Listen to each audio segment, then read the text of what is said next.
Alright? Pag naging habit na po natin yan, hindi na tayo maghihirap sa dulo.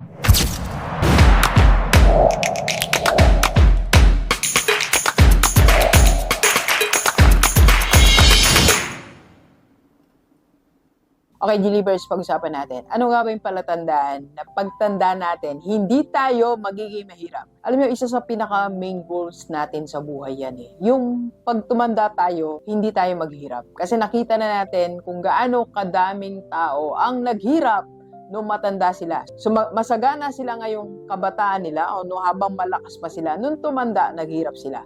At syempre, ayaw nating dumating tayo sa punto na yon. So ano nga ba ang habilin sa atin ng Biblia para hindi tayo maghirap pagtanda natin? Alright? Let's go.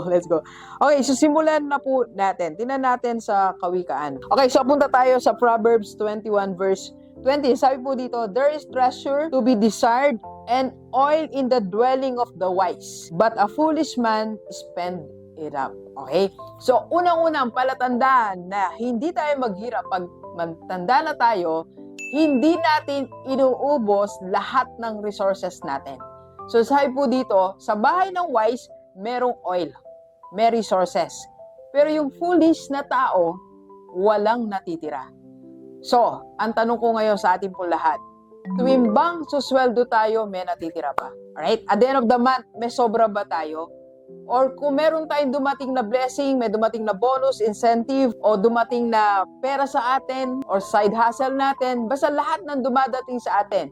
Ang tanong, may natitira ba? Kasi kung walang natitira, zero lagi, zero, or minsan kulang pa tayo, walang natitira sa bahay natin, ibig sabihin po noon, pagdating ng dulo, maghihirap tayo. Kaya, kung walang natitira sa atin, baguhin natin sistema natin. Dapat lagi merong oil sa bahay mo. Kailangan meron lagi natitira resources sa bahay mo. May laman lagi ang wallet mo, may laman lagi ang yung bank accounts mo. Kung saan mo nilalagay ang pera mo, lagi may natitira. Ugaliin natin may sobra. Ugaliin mo may tira. Ugaliin mo may laman lagi ang wallet mo. Ugaliin mo may laman lagi ang bank account mo. Alright? Pag naging habit na po natin yan, hindi na tayo maghihirap sa dulo. Pero pag nasanay kang zero balance, laging wala, sanay ka na, accepted mo na, maghihirap tayo sa dulo ng buhay natin. So, pangalawa na dapat o paalala sa atin ng Panginoon, sa Proverbs pa rin po, Kawikaan, chapter 6, tinan natin. Kung meron kayong Bible, pwede nyo sundan. Chapter 6, verse 6 po. Sabi po dito, go to the ant, thou sluggard, consider her ways and be wise, which having no guide, overseer, or ruler, provide her meat in the summer, and gathered her food in the harvest. Sabi po dito, matuto tayo sa langgam. Walang nag-guide, walang nagsasabi, pero laging nag-iipon, laging nag-harvest. So kahit walang nag-guide, walang nagsasabi, basta panahon po ng harvest, nag-iimpok na siya. So tayo ba nagtatabi? Nag-iimpok ka ba? O kailangan mo pang ma-motivate? Kailangan mo pang sabihan? Kailangan mo pa ng motivation bago ka mag-ipon. Kailangan pa manood ng maraming videos bago tayo magising. Kailangan pa makausap si bago tayo umaksyon. Kung nakadepende tayo sa motivations, sa sinasabi sa atin, pagdating ng dulo, maghihirap tayo. Kaya dapat nagkukusa tayo. Tingnan natin ang sabi, di ba?